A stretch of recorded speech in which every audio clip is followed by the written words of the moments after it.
The Hindu के एक editorial को हम आज पढ़ने जा रहे हैं अभी के अभी तुरंत। इस तरीके से पढ़ेंगे कि आप अपनी वोकैबुलरी, ग्रामर और रीडिंग कॉम्प्रिहेंशन को बहुत ज़्यादा इंप्रूव करेंगे। मैं वोकैबुलरी पर फोकस करूंगा और साथ ही मैं आपको बताऊंगा कि कैसे अलग अलग कंपोनेंट सेंटेंसेस में होते हैं, लैंग्वेज कैसे काम करती है, सब्जेक्ट वर्ब ऑब्जेक्ट कहाँ पे, सब कुछ आप सीखेंगे। तो शुरू करते हैं। Super power summit. Super power summit का मतलब है महाशक्ति शिखर सम्मेलन। समिट क्या होता है? मीटिंग होती है एक तरह की, कुछ लोगों के बीच में, पार्टीज के बीच में या नेशंस के बीच में। Summit, super power summit. As the US China renegotiate ties, मतलब यूएस और चाइना अपने टाइज को रीनेगोशिएट कर रहे हैं। मतलब उनके जो टाइज हैं यानी उनके जो संबंध हैं उनको रीनेगोशिएट मतलब कि उनको एक नया रूप दे रहे हैं। साथ ही में क्या हो रहा है?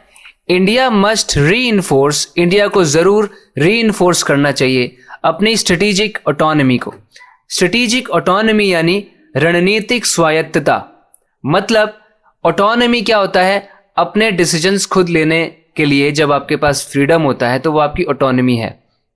ठीक है, आप किसी पर डिपेंडेंट नहीं हो। तो इंडिया को ऐसी ऑटोनॉमी मेंटेन करके रखनी है जो स्ट्रेटेजिक है, यानी अपने आप को मजबूत बना के रखना है। इंडिया को इंडिपेंडेंट रहना है, किसी भी एक पार्टी की साइड नहीं लेनी है।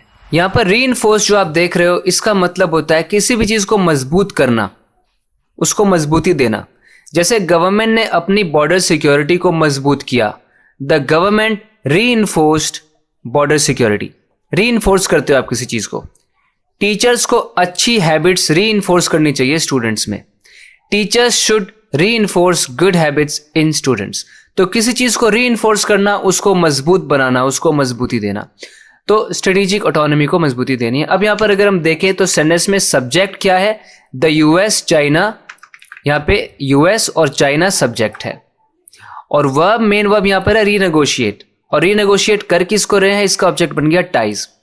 और कंजंक्शन से ये सेंटेंस शुरू हो रहा है, एज सबऑर्डिनेटिंग कंजंक्शन है, जो कि बता रहा है कि जब यूएस चाइना रीनेगोशिएट कर रहे हैं टाइज को तो इंडिया को क्या करना चाहिए। तो अगले क्लॉज में सब्जेक्ट है इंडिया, मेन वर्ब है मस्ट रीइंफोर्स। रीइंफोर्स का ऑब्जेक्ट है ऑटोनॉमी।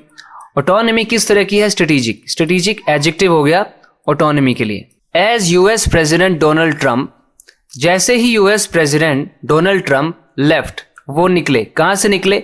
बीजिंग। बीजिंग से निकले, जो कि क्या है? चाइना का कैपिटल। ऑन फ्राइडे, यानी कि फ्राइडे को निकले। किस चीज के बाद निकले? After 2 days of talks. 2 दिन तक बातें हुई थी, उन बातों के 2 दिन के बाद। ये बातें किसके साथ हुई थी? विद ने बताया। With Chinese president Xi Jinping, China के प्रेसिडेंट जी जिनपिंग के साथ। अब आगे डिस्क्राइब किया हुआ है इन दोनों लोगों को कि ये दोनों कौन है। द वर्ल्ड्स, दुनिया के 2 biggest पावर्स, दुनिया की 2 सबसे बड़ी शक्तियां जो हैं, यानी 2 powerful countries. Appear to have come, ऐसा लगा देखने में कि वो आ गए हैं अ टेम्परेरी ट्रूस की ओर आ गए हैं। ट्रूस क्या होता है? एक टेम्परेरी ब्रेक जो होता है लड़ाई में, युद्ध में, उसको ट्रूस कहते हैं, यानी कि युद्ध विराम। एक तरीके का उनका कॉन्फ्लिक्ट जो है अब वो कम हो रहा है या वो अग्री कर रहे हैं एक टेम्परेरी ब्रेक पर।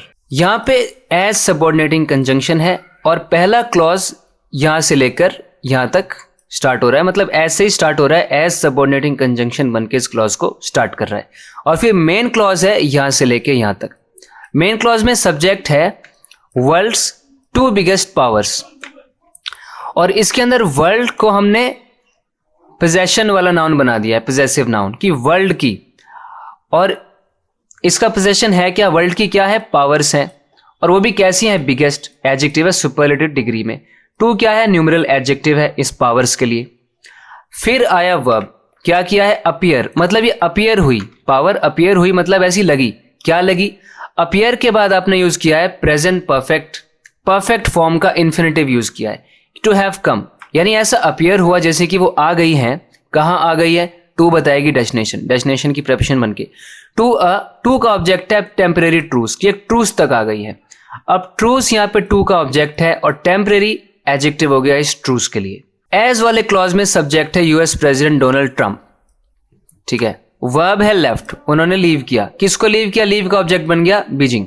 कब लीव किया? On Friday, adverbial phrase of time है, फ्राइडे को लीव किया। और आगे भी बताया जा रहा है कि बातों के बाद किया, ये भी एडवर्बियल फ्रेज है, टाइम बता रहा है कि कब किया, बातें जब उनकी हुई थी। आफ्टर प्रेपोजिशन हो गया, आफ्टर का ऑब्जेक्ट है 2 days, यहाँ पे 2 न्यूमरल एडजेक्टिव है डेज के लिए। डेज किस चीज के हैं? ऑफ ने बताया टॉक्स के डेज हैं। ये टॉक्स किसके साथ है? विद ने बताया चाइनीज प्रेसिडेंट के साथ है। चाइनीज प्रेसिडेंट कौन है? नाउन इन अपोजिशन, यहाँ पे क्या हुआ? Xi Jinping. उम्मीद है आपको बिल्कुल एक एक चीज इस सेंटेंस की समझ में आ गई होगी। अब आगे बढ़ते हैं। How long it will last, ये कितना लंबा चलेगा। रिमेन्स टू बी सीन, ये देखना बाकी है। गिवन, क्योंकि हम देख सकते हैं, हमें क्या दिख रहा है सामने। गिवन का मतलब क्या होता है कि किसी चीज को मद्देनजर रखते हुए, उस चीज को देखते हुए, उस चीज को कंसिडर करते हुए। तो क्या देखते हुए? दैट की द समिट, ये जो समिट है, कंक्लूडेड, ये खत्म हो गई। विदाउट, बिना किसी चीज के, बिना किसके? एनी अपेरेंट ब्रेक थ्रूज, बिना किसी अपेरेंट ब्रेक थ्रूज के, मतलब बिना किसी स्पष्ट प्रगति के। ब्रेक थ्रू किसको बोलते हैं? किसी चीज में आई हुई एक छोटी सी प्रोग्रेस जो होती है ना, जो आपको प्रोग्रेस दिखाई देती है कि आप थोड़ा आगे बढ़े हो, आपने कुछ एक सफलता हासिल की है, तो उसको ब्रेक थ्रू कहते हैं। जैसे she made a breakthrough, मतलब उसने एक सफलता हासिल की। After months of practice she had a breakthrough in her English speaking skills, तो इंग्लिश स्पीकिंग स्किल्स में उसने एक ब्रेक थ्रू को हासिल किया महीनों की प्रैक्टिस के बाद।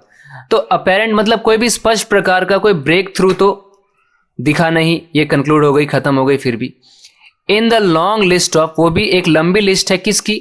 डिफरेंसेस की, यानी मतभेदों की। मतभेद है उनके बीच में आपस में। From trade to Taiwan, trade से लेकर ताइवान से जुड़े हुए डिफरेंसेस हैं।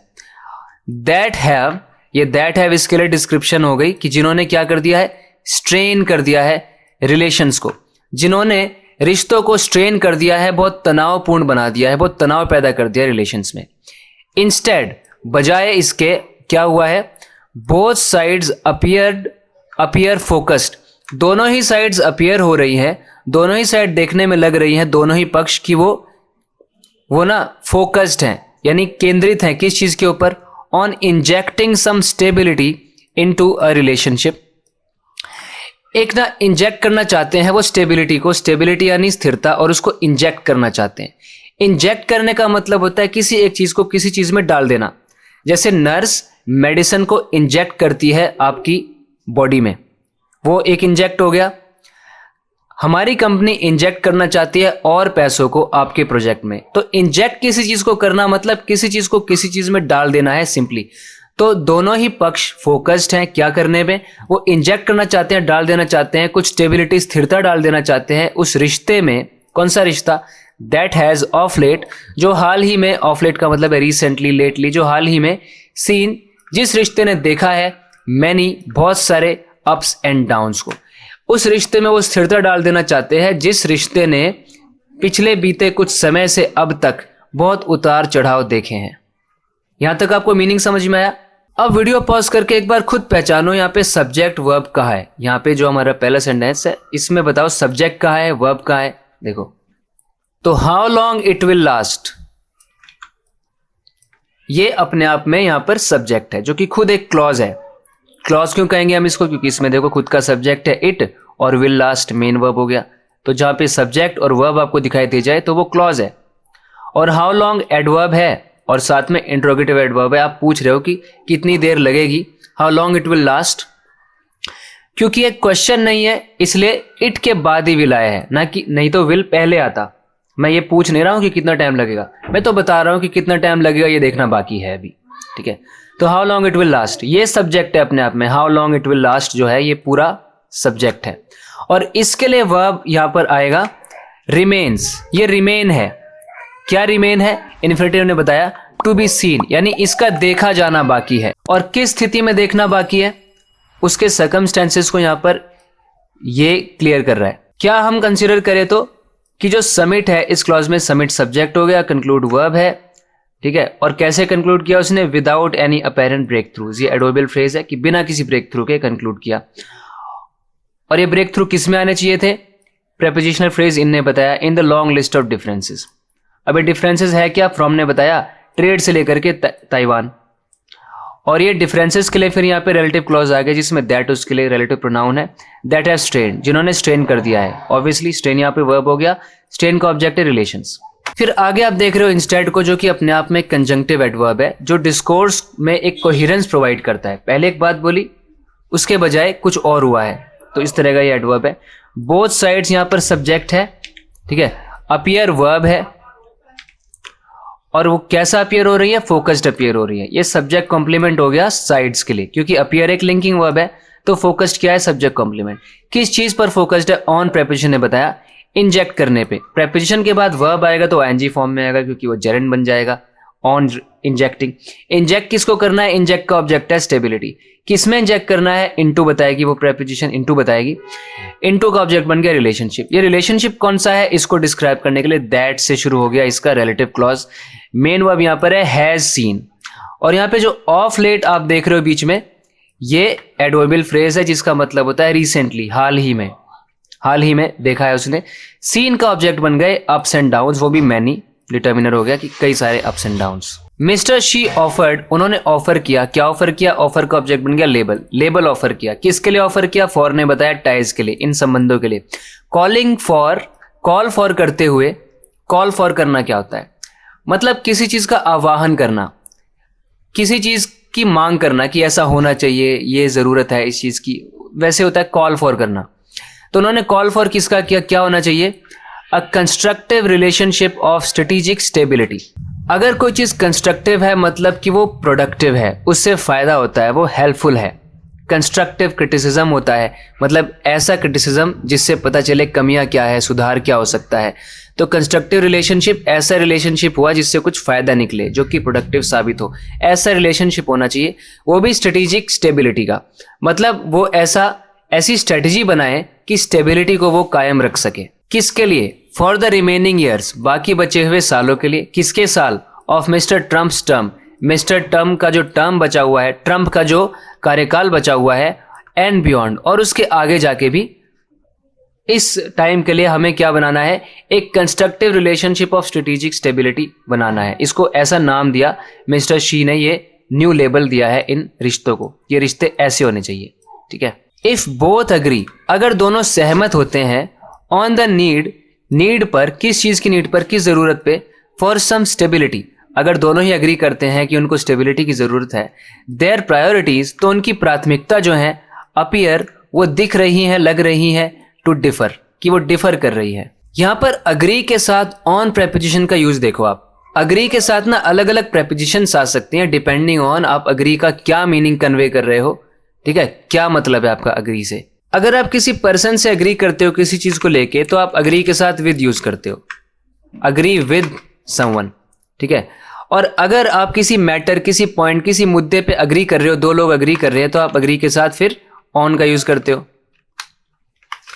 और अगर आपको ऐसा दिखाना है कि किसी इंसान ने किसी प्रपोजल, डिमांड या रिक्वेस्ट को हाँ बोल दिया कि हाँ मुझे मंजूर है ये, तो आप अग्री के साथ टू लगाते हो। आप ऐसे बोलोगे अग्री और फिर टू अ प्रपोजल, कोई प्रपोजल है उससे अग्री किया, या कोई रिक्वेस्ट है, ठीक है, कोई रिक्वेस्ट है या कोई डिमांड है उससे आपने एग्री किया, तो अग्री के साथ आप टू यूज करोगे। फिर देखा, अग्री के साथ टू प्रेपोजिशन आ जाएगी। तो अलग अलग प्रेपोजिशंस आ सकती हैं डिपेंडिंग ऑन उसका यूसेज क्या है, मीनिंग क्या है उस पर्टिकुलर स्थिति में।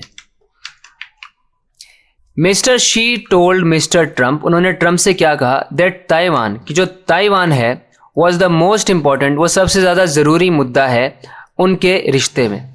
विच कुड डिसेंड इनटू, जो कि डिसेंड इनटू हो सकता है कॉन्फ्लिक्ट हो सकता है जिसकी वजह से, इफ नॉट प्रॉपरली मैनेज्ड, अगर ढंग से मैनेज नहीं किया गया तो। यहां पर आप देख रहे हो डिसेंड इनटू का मतलब होता है जब कोई चीज अचानक गिर जाए, उसके कोई चीज ना खराब होती इतनी खराब हो जाए कि वो एक ऐसे रिजल्ट पे पहुंच जाए जो कि बहुत खराब होता है, तो आप उसमें यूज करो ये फ्रेज डिसेंड इनटू।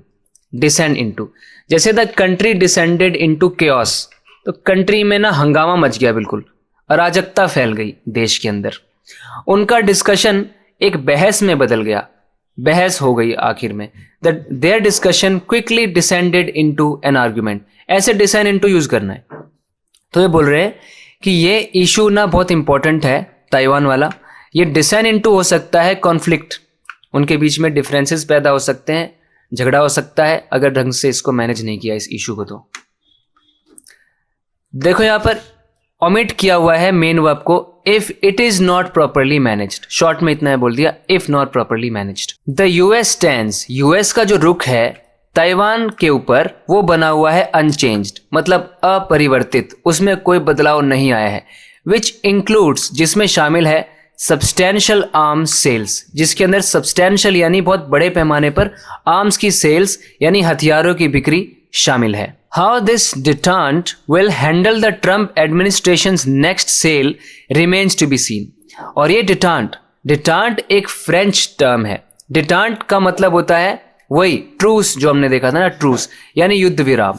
कुछ समय के लिए दो दुश्मनों के बीच में या दो लोगों के बीच में जो लड़ रहे थे उनमें तनाव कम हो गया है कुछ समय के लिए, तो उस स्थिति को कहते हैं डिटेंट। ठीक है, तो ये जो डिटेंट है ना, ये हैंडल करेगा, ये कैसे हैंडल करेगा ट्रम्प के एडमिनिस्ट्रेशन के नेक्स्ट सेल को। जो मिस्टर ट्रम्प का एडमिनिस्ट्रेशन है वो कैसे अगली वेपन्स की जो सेल होगी उसको संभालेगा, ये देखना अभी बाकी है। फॉर मिस्टर ट्रम्प के लिए getting China to buy more American goods, China से और अमेरिका के सामान को खरीदवाना, एंड रिलैक्स कंट्रोल्स, और कंट्रोल्स को कम करवाना, किसके ऊपर, ऑन रेयर अर्थ्स के ऊपर, आर की मैट्रिक्स, ये की मैट्रिक्स है, मतलब ये सबसे ज्यादा प्रमुख पैमाने हैं, of the health of ties, किसके, टाइज के, हेल्थ के, मतलब जो उनके संबंध है उनकी बेहतरी के लिए, उनकी सेहत के लिए। तो उनको क्या करवाना है, चाइना से एक तो अमेरिका के गुड्स खरीदवाने हैं और कंट्रोल्स को रिलैक्स करवाना है। उनके पास बहुत सारे रेयर अर्थ्स एलिमेंट्स हैं, तो उन एलिमेंट्स की यूएस को बहुत ज़रूरत है, तो उसके ऊपर चाइना बहुत ही कंट्रोल्स ना लगाए, रिस्ट्रिक्शंस ना लगाए, ये भी चाइना से करवाना है यूएसए को। रेयर अर्थ एलिमेंट्स ऐसे एलिमेंट्स हैं जिनकी ज़रूरत पड़ती है टेक्नोलॉजी में, इलेक्ट्रॉनिक्स में, बैटरीज बनाने में और डिफेंस इक्विपमेंट बनाने में, और इसके लिए यूएस को चाइना की ज़रूरत पड़ती है। चाइना के पास ये बहुत सारे रेयर अर्थ्स मिलते हैं, जैसे कि लैंथनम, सीरियम वगैरह। ही सेड, उन्होंने कहा, दैट बीजिंग हैड अग्रीड, कि बीजिंग ने अग्री कर लिया। देखो अग्री के बाद टू आ गया, जो भी हमने देखा था, मतलब उन्होंने हाँ बोल दिया है बाय करने के लिए कि हम खरीदेंगे 200 बोइंग एयरक्राफ्ट, 200 बोइंग एयरक्राफ्ट हम खरीदेंगे। स्टेप अप परचेजेस को स्टेप अप कर देंगे। स्टेप अप करना मतलब बढ़ा देना होता है किसी चीज को, मतलब हमारी जो खरीद है सोयाबीन की उसको बढ़ा देंगे। Relax restrictions on US beef exports, US की जो बीफ एक्सपोर्ट्स हैं, यूएस जो गोमांस को एक्सपोर्ट करता है उसके ऊपर जो रिस्ट्रिक्शंस हैं उनको रिलैक्स कर देंगे, कम कर देंगे। उनके ऊपर से प्रतिबंधों में हम उसमें ढील दे देंगे। The 3 B's he has emphasized, ये वो 3 B हैं जिनको उन्होंने एम्फोसाइज किया है। कौन कौन से 3 B हैं, कौन कौन से हैं, बोइंग एयरक्राफ्ट, सोयाबीन और beef exports. The US has also allowed, US ने अनुमति दे दी है 10 चाइनीज फर्म्स को क्या करने की, टू रिज्यूम परचेजेस, की वो परचेजेस को रिज्यूम कर सके, अपनी खरीद को जारी रख सके, ऑफ एडवांस्ड एनवीडिया चिप्स, जो एडवांस्ड एनवीडिया चिप्स हैं उनको वो खरीदना जारी रख सकते हैं। चाइना की 10 फर्म्स हैं, यूएस ने उनको ये अलाउ कर दिया है। बोथ साइड्स हैव डिस्कस्ड, दोनों ही पक्षों ने डिस्कस किया है सेटिंग अप, कि उनको सेटअप कर लेना चाहिए। क्या सेटअप कर लेना चाहिए, अब बोर्ड ऑफ ट्रेड को सेटअप कर लेना चाहिए उनको। क्या करने के लिए, टू मैनेज ट्रेड इश्यूज, जो ट्रेड इश्यूज हैं, ठीक है, उनको मैनेज करने के लिए, जो व्यापारिक मुद्दे चल रहे हैं उनको मैनेज करने के लिए। इंक्लूडिंग रिड्यूसिंग टैरिफ्स, जिसमें क्या शामिल है, टैरिफ्स को घटाना। ये टैरिफ्स कहाँ पे है, ऑन सम चाइनीज गुड्स, कुछ चाइनीज माल के ऊपर ये टैरिफ जो लगे हुए उनको रिड्यूस करना है। And a board of investment, और उनको सेटअप करना चाहिए एक बोर्ड ऑफ इन्वेस्टमेंट भी। क्या करने के लिए, टू ग्रीन लाइट, हरी बत्ती, to green light Chinese investment in non sensitive sectors, green light देने के लिए चाइनीज इन्वेस्टमेंट को, ताकि चाइना इजीली इन्वेस्ट कर सके नॉन सेंसिटिव सेक्टर्स में। नॉन सेंसिटिव सेक्टर्स क्या होते हैं, देखो सेंसिटिव सेक्टर्स वो होते हैं जो मिलिट्री से रिलेटेड होते हैं, डिफेंस से रिलेटेड कंट्री में जो काम हो रहे होते हैं वो सेंसिटिव सेक्टर है। नॉन सेंसिटिव सेक्टर मतलब वो सेक्टर जो नॉन मिलिट्री बिजनेसेस जितने भी हैं उनको आप बोलेंगे नॉन सेंसिटिव सेक्टर्स, तो उनमें चाइना इन्वेस्ट कर सके, उनको ग्रीन लाइट देनी है। दीज डील्स, ये जो डील्स हैं इफ कंफर्म्ड, अगर कंफर्म हो जाए, मे एट मोस्ट, ये ज्यादा से ज्यादा क्या कर सकती हैं, लीड टू, कहाँ ले जा सकती है हमें, अ पॉज, एक पॉज की ओर ले जा सकती हैं, मतलब एक रोक लग जाएगी, मतलब एक रोक लग जाएगी, बस फिर से शुरू हो सकता है। इन अ ब्रूजिंग ट्रेड वॉर, किस में रोक लग जाएगी, एक ब्रूज करते हुए यानी जख्म देते हुए, चोट देते हुए, जो ट्रेड वॉर चल रहा है ना, जो चोट दे रहा है हमें, जो ट्रेड वॉर, व्यापारिक युद्ध जो चल रहा है, उसके ऊपर एक रोक तो लग जाएगी, ज्यादा से ज्यादा यही हो सकता है। यहाँ पे सब्जेक्ट है डील्स और वर्ब आ गया मे लीड टू, और एटमोस्ट एडवर्ब है कि ज्यादा से ज्यादा क्या हो सकता है। और इफ कंफर्म देखो कंडीशनल क्लॉज है, लेकिन इलिप्टिकल क्लॉज है, हमने पूरा नहीं बोला कि if these deals are confirmed. अगर ऐसे भी बोल सकते थे if these deals are confirmed, लेकिन इन्होंने बोला दीज डील्स इफ कंफर्म्ड, ताकि फिर दीज डील्स को आगे वर्ब दिया जा सके। These deals lead to, may lead to, lead to कहाँ करेंगी, एक पॉज की ओर ले जा सकती है। पॉज किस में होगा, इनने बताया ब्रूजिंग ट्रेड वॉर में। हावेवर एक और कंजंक्टिव एडवर्ब है जो कि पहले की गई बात को आगे की गई बात से कहीं ना कहीं कनेक्ट करता है। द बीजिंग, और क्या दिखाता है, कुछ कॉन्ट्राडिक्शन दिखाता है कि हालांकि क्या हो रहा है, बीजिंग की जो समिट है has also served as a reminder, उसने एक रिमाइंडर की तरह भी काम किया है। रिमाइंडर यानी वो चीज, कुछ भी जो आपको कुछ याद दिलाए, उसने एक रिमाइंडर का भी काम किया है, याद दिलाने का काम किया है। किस चीज को याद दिलाया है, the broader changing structural dynamics in relations between the world's two biggest powers, जो दुनिया की दो सबसे शक्तिशाली पावर्स हैं, बिगेस्ट पावर्स है चाइना और यूएसए, उनके बीच में जो रिलेशंस है उनमें जो ब्रॉडर यानी और भी बड़ा चेंजिंग स्ट्रक्चरल डायनेमिक्स है, बदलता हुआ स्ट्रक्चरल डायनेमिक्स। स्ट्रक्चरल डायनेमिक्स मतलब जो संरचनात्मक गतिशीलता है, उनके बीच में जो अलग अलग डायनेमिक्स हैं वो चेंज हो रहे हैं। जो पावर का बैलेंस है, पावर का बैलेंस है इस दुनिया में, वो शिफ्ट हो रहा है इन दो जायंट्स के बीच में।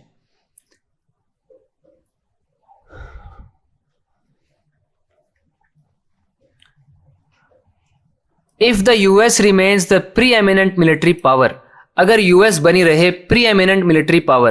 प्री एमिनेंट आप किसको कहते हो, प्री एमिनेंट का मतलब होता है जो अपने आप में बहुत ही खास होता है, इन्फ्लुएंशियल होता है, सबसे बड़ा माना जाता है, ठीक है, प्री एमिनेंट।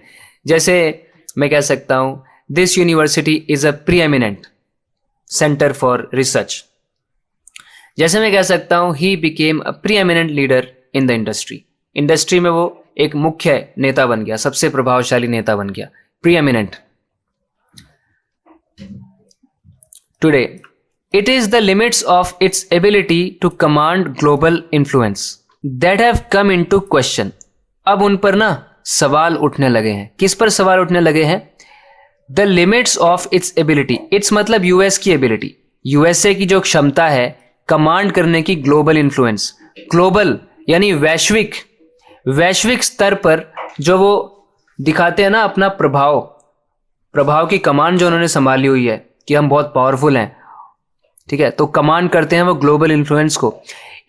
इसकी जो एबिलिटी है कि वो कितना कमांड कर सकते हैं, इसके ऊपर लिमिट्स हैं, और ये लिमिट्स अब क्वेश्चन में आ गई हैं, इन पर अब सवाल खड़े होने लगे हैं इंक्रीजिंगली, और ज़्यादा ज़्यादा दिन प्रतिदिन और सवाल खड़े हो रहे हैं। All the more so after the Iran war, और ये खास तौर पर ईरान के युद्ध के बाद हुआ है कि लोग अब सोच रहे हैं कि यूएस से कितना सक्षम है ग्लोबल इन्फ्लुएंस को कमांड करने में। कुछ लिमिट्स हैं उनकी एबिलिटी के ऊपर कि उनकी योग्यता कितनी ज़्यादा है या कितनी कम है ग्लोबल इन्फ्लुएंस को कमांड करने की, इसके ऊपर सवाल उठने लगे हैं, वो भी खास तौर पे ईरान वॉर के बाद। यहाँ पे देखो ऑल द मोर सो एक, यहाँ पे देखो ऑल द मोर सो एक इंटेंसिफाइंग एक्सप्रेशन है, जहाँ पे ऑल इंटेंसिफाई कर रहा है द मोर को, यानी और भी ज़्यादा, और भी ज़्यादा।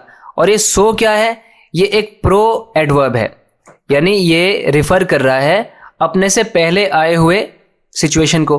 क्या सिचुएशन है, जो कि ये जो क्वेश्चन में आ गए ना, इनकी जो लिमिट्स है एबिलिटी की वो क्वेश्चन में आ गई है, यानी इनकी एबिलिटी पर सवाल खड़ा होने लगा है कि इनकी एबिलिटी कितनी स्ट्रांग है या कितनी नहीं है।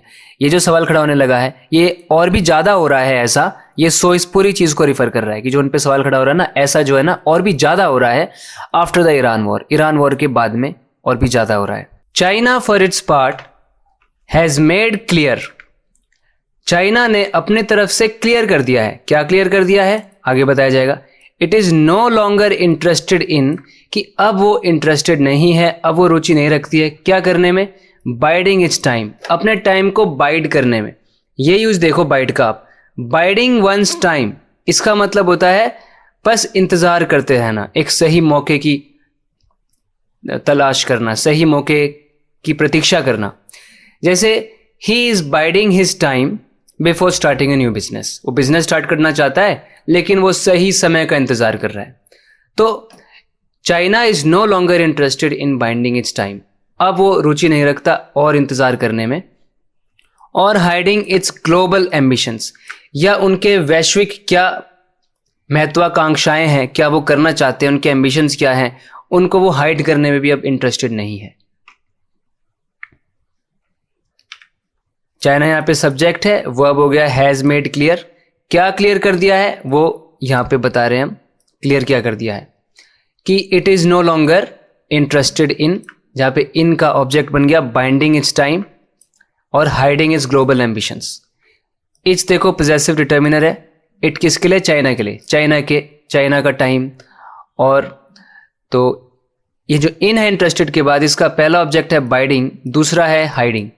और बाइड का अपना ऑब्जेक्ट है टाइम, हाइड का अपना ऑब्जेक्ट है ambitions. As mister Xi put it to mister Trump, जैसा कि मिस्टर शी ने मिस्टर ट्रंप के सामने इस बात को रखा, can China and US, China और US avoid the Thucydides trap, क्या वो थुसिडिडीज ट्रैप को अवॉइड कर सकते हैं।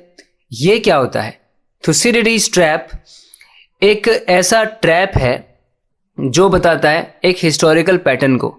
उसके हिसाब से क्या होता है कि एक पुरानी पावर, पहले से कोई पावर अगर एस्टेब्लिश्ड है, स्थापित है, और फिर एक नई पावर आने लगती है, एक नई कंट्री बहुत पावरफुल बनने लगती है, तो ये दो पावर्स के बीच में कॉन्फ्लिक्ट की स्थिति उत्पन्न हो जाती है। हिस्टोरिकली हमने ऐसा देखा है कि जब जब भी एक कोई नई कंट्री पावर बनने लगती है तो पहले से पावर बनी हुई कंट्री के साथ उसका कॉन्फ्लिक्ट हो जाता है।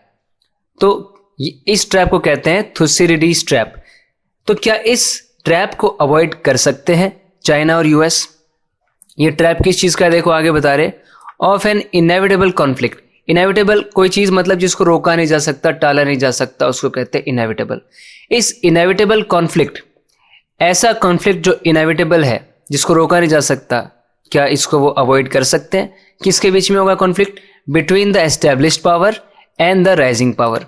राइजिंग पावर यानी कि उभरती हुई शक्ति, और एस्टेब्लिश्ड पावर यानी कि स्थापित शक्ति, इनके बीच में कॉन्फ्लिक्ट जो है इनएविटेबल, क्या उसको अवॉइड कर सकते हैं यूएस और China? And create a new model, और एक नया मॉडल बना सकते हैं संबंधों का। दिस क्वेश्चन होल्ड सिग्निफिकेंस, ये सवाल बहुत महत्व रखता है, ये सवाल बहुत महत्व रखता है भारत के लिए, for India and the rest of the world, और बाकी की दुनिया के लिए भी, which have to navigate this rivalry.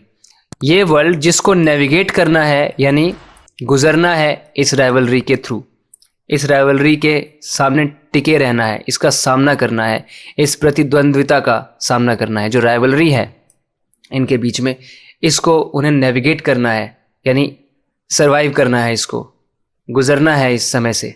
Standing up to US pressure, US का जो प्रेशर है, यूएस की तरफ से जो प्रेशर आ रहा है उसके सामने स्टैंड अप करना, उसको टिके रहना, उस दबाव के सामने टिके रहना, वाइल साथ ही साथ क्या करना, मैनेजिंग डिफिकल्ट रिलेशंस, एक जो कठिन रिश्ते हैं उनको भी संभालना है। ये रिश्ते किसके साथ है?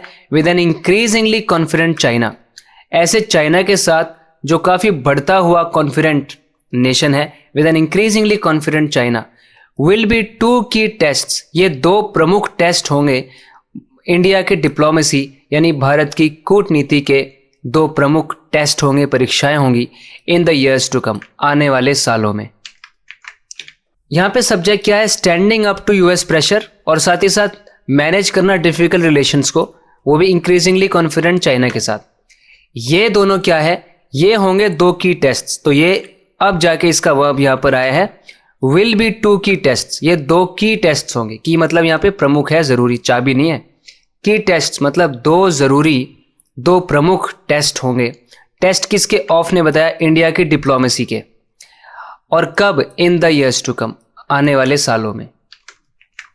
रीइंफोर्सिंग इंडिया स्ट्रेटेजिक ऑटोनॉमी, इसको मैंने अभी एक्सप्लेन किया था। रीइंफोर्स क्या है, इंडिया की स्ट्रेटेजिक ऑटोनॉमी क्या है, और इंडिपेंडेंस को भी रीइंफोर्स करना, रादर देन डाइल्यूटिंग इस, उसको डाइल्यूट करने के बजाय।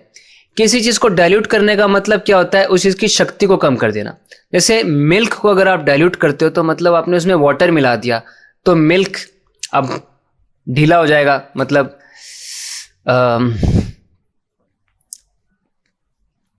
दूध ज्यादा, दूध कम और पानी ज्यादा हो जाएगा, कमजोर हो जाएगा, है ना, उस दूध की शक्तियां कम हो जाएंगी फिर। तो किसी भी चीज को डाइल्यूट करने का मतलब है कि उसको आप कमजोर बना देते हो। तो कमजोर नहीं होने देना है इंडिया के इंडिपेंडेंस और ऑटोनॉमी को। तो रीइंफोर्स करना है इंडिया की स्ट्रेटेजिक ऑटोनॉमी को डाइल्यूट करने के बजाय, और रीइंफोर्स करना ही ऑफर करेगा द बेस्ट पाथ फॉरवर्ड। आगे जाने का जो रास्ता है, सबसे बढ़िया रास्ता यही होगा। तो इसके साथ आज की क्लास यहाँ पर समाप्त होती है। इंग्लिश को डिटेल में सीखते समझते और प्रैक्टिस करते रहने के लिए इस चैनल को सब्सक्राइब जरूर करें। बात होगी अगले वीडियो लेसन में, तब तक अपना ख्याल रखें। Take care, bye.